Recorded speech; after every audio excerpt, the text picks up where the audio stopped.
YCP పార్టీలో మంత్రులు కావచ్చు, ఎమ్మెల్యేలు కావచ్చు, జగన్మోహన్ రెడ్డి గారు కావచ్చు, మొత్తం అందరూ కూడా కూటమి ప్రభుత్వాన్ని కొన్ని విషయాల్లో మాత్రం ఊపిరి ఆడకుండా చేస్తున్నారండి.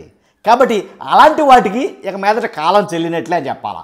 కాబట్టి ఎందుకంటే కనుక వైసీపీ ప్రభుత్వం బాగా ఎక్కువగా ఆరోపణలు ఏ విషయంలో చేస్తుందంటే కనుక ఏదైతే సంక్షేమ పథకాలు అమలు చేయడం లేదని, కొన్ని వాటిలో అసలు వాటి ఊసే ఉత్తాపనే పట్టించుకోవడం లేదని వైసీపీ ప్రభుత్వంలో జగన్మోహన్ రెడ్డి గారి కానించి మంత్రులు, ఎమ్మెల్యేలు అందరూ మాట్లాడుతున్నమాట.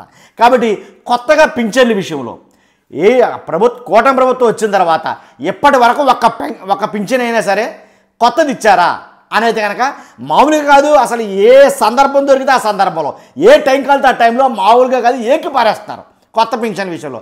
కాబట్టి మీ అందరికీ ఎంటైర్ మొత్తం వైసీపీ పార్టీలో ఉండే అందరికీ నోటికి తాళం వేయబోతుంది కూటమి ప్రభుత్వం. అందులో మరి ముఖ్యంగా చంద్రబాబు నాయుడు గారు కానీ, పవన్ కళ్యాణ్ గారు కానీ అని అనొచ్చు. ఎందుకు అన్నానంటే, ఎందుకు నోటికి తాళం వేయబోతున్నారంటే కనుక కొత్తగా పింఛన్లు అయితే ఇవ్వబోతున్నారండి. కొత్తగా నమోదు చేసుకున్న కొత్త పింఛన్లు ఖచ్చితంగా ఇవ్వబోతున్నారు ఇవి. కాబట్టి ఎంతమందికి ఇస్తున్నారా అని అంటే కనుక 93,000 మందికి కొత్తగా పింఛన్లు అయితే కనుక ఇవ్వబోతున్నారు. అది మే నెల నుంచే. కాబట్టి ఇక మీదట కొత్తగా పింఛన్లు ఒకటైనా ఇచ్చారా, ఇప్పుడు వరకు కొత్త పింఛన్లు అసలు మీరు నమోదు చేయలేదు, ఇవ్వలేదు అనే మాటలకి కాలం చెల్లినట్టే. కాబట్టి ఆ మాటలకి మీదట మాట్లాడకుండా లాక్ చేసినట్టే కూటమి ప్రభుత్వంలో చంద్రబాబు నాయుడు గారు కావచ్చు, మంత్రులు, ఎమ్మెల్యేలు కావచ్చు. ఇక మీదట రీకౌంటర్లు ఉంటాయి, దాంట్లో ఎలాంటి డౌట్ లేదు. కాబట్టి ఏదైతే 93,000 మందికి మే నెల నుంచి పెన్షన్లు ఇవ్వబోతున్నారు అంటే యాక్చువల్గా అయితే కనుక సుమారుగా 5 లక్షల మంది దాకా అర్హులు ఉన్నారు. కొత్తగా పెన్షన్ల విషయంలో 5 లక్షల మంది దాకా అర్హులు ఉన్నారు. ప్రస్తుతానికి 93,000 మందికి ఇస్తున్నారు. దఫాలుగా మిగిలిన కూడా ఇచ్చేస్తారని చెప్పేసి దానికి సంబంధించిన మంత్రే ఈ మాటలు చెప్పడం జరిగింది. కాబట్టి అస్సలు ఇవ్వలేదు, ఒక్కటి కూడా ఇవ్వలేదు అనే వాళ్ళకి ఇది సమాధానంగా సరిపోతుందేమో నేనైతే అనుకుంటున్నా. కాబట్టి 93,000 ఇప్పుడు ఇస్తే కనుక నెక్స్ట్ 2-3 వాయిదాల్లో కల్లా మొత్తం 5 లక్షల మందికి అర్హులు ఉన్న వాళ్ళని మరలా గుర్తించి రీసర్వే చేసి ఇస్తామని వాళ్ళు చెప్తున్నారు. అంతేకాదు ఇంకో విషయం ఏంటంటే ఫీజు రియంబర్స్మెంట్ గురించి మనం మామూలుగా కాదండి, ఫీజు పోర్ అని ఏంటి వైసీపీ పార్టీ ధర్నాలు అలాగే రకరకాలుగా అయితే కానీ చేయడం జరిగింది. కాబట్టి ఆ ఫీజు రియంబర్స్మెంట్ విషయంలో 10 నెలలు బట్టి జగన్మోహన్ రెడ్డి గారు ప్రెస్ మీట్లు పెట్టారు. ఇక వాళ్ళ నాయకులు అయితే కనుక చెప్పనవసరం లేదు, ఇక సమయం సందర్భం దొరికితే చాలు ఏకి పారేశారు ఫీజు రింబర్స్మెంట్ గురించి కూడా. కాబట్టి ఆ ఫీజు రింబర్స్మెంట్కి అసలు తప్పు మాది కాదు, మీ ప్రభుత్వంలోనే అప్పు చేసి మరీ వెళ్ళిపోయారు, అది బకాయి పెట్టి వెళ్ళిపోయింది మీరే. కాబట్టి ఆ బకాయిలు మేము తీర్చడానికి శతవిధాల ప్రయత్నం చేస్తామని చాలామంది మాట్లాడారు. కానీ లోకేష్ గారు ఒక గుడ్ న్యూస్ అయితే చెప్పారని చెప్పాలా ఈ ఫీజు రింబర్స్మెంట్ వల్ల.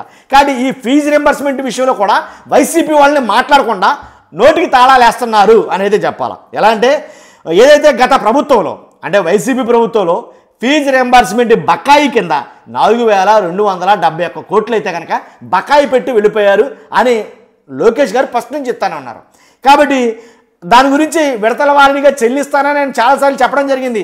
ఇంకెప్పుడు చెల్లిస్తావు, 1, 2, 3 అన్నట్టుగా ఇంచుమించుగా 10 నెలలు అయిపోయింది, అలాగే సంవత్సరం కావస్తుంది, ఇంకెప్పుడు చెల్లిస్తామని చెప్పేసి అసలు గ్యాప్ లేకుండా ఊపిరి తీసుకోకుండా అయితే కనుక కౌంటర్ల మీద కౌంటర్లు అయితే వేయడం జరిగింది. ఈ ఫీజు రియంబర్స్మెంట్ గురించి ఏపీలో చిన్నపాటి యుద్ధం జరిగింది, ఫీజు రియంబర్స్మెంట్ ఇవ్వట్లేదని. కాబట్టి విద్యార్థులతో సహా కాబట్టి ఇప్పటికే ఆల్రెడీ ఫీజు రింబర్స్మెంట్ గురించి నారా లోకేష్ గారు చేసినటువంటి వ్యాఖ్య ఏదో మీకు తెలుసు. ఏంటంటే 788 కోట్లు ఆల్రెడీ ఇచ్చారు ఫీజు రింబర్స్మెంట్ కింద. కాకపోతే ఇప్పుడు తాజాగా మరో న్యూస్ ఏంటంటే 600 కోట్ల రూపాయలు అయితే కనుక మళ్ళీ రిలీజ్ చేశారు. అర్థమైందా? గతంలో ఇచ్చిన 788 కోట్లు ఫీజు రింబర్స్మెంట్కి, అలాగే ఇప్పుడు తాజాగా రిలీజ్ చేసిన 600 కోట్లు ఇంకొన్ని రోజుల్లో అంటే త్వరలో ఇంకొన్ని అంటే 400 కోట్ల రూపాయలు రిలీజ్ చేయబోతున్నారు. 788 కోట్లు ఇచ్చారు, 600 కోట్లు తాజాగా ఇచ్చారు, 400 కోట్లు విడుదల చేయబోతున్నారు. టోటల్గా 4,280 కోట్లకి ఇంకా మా ఇవ్వాల్సి వస్తే కనుక 2,483 కోట్లు అవి కూడా దఫాలుగా ఇచ్చేస్తారన్నారు. దాంట్లో ఎలాంటి డౌట్ లేదు, ఈ ఇయర్లోనే క్లియర్ చేయొచ్చేమో నాకు తెలిసి. కాబట్టి ఈ పెన్షన్ల విషయంలో ఫీజు రియంబర్స్మెంట్ విషయంలో కూటమి ప్రభుత్వం వైసీపీకి అడ్డుకట్ట వేసింది అని చెప్పాలా. కాబట్టి ఇక మీదట దాని గురించి మాట్లాడే ఛాన్స్ ఇవ్వకపోవచ్చు, ఇవ్వలేదు, ఇవ్వదు కూడా నాకు తెలిసి. కాబట్టి ఇలాగా ఒక్కొక్కటిగా మేము చేస్తాం, కంగారు పడదని చెప్తా అన్నారు నారా లోకేష్ గారు.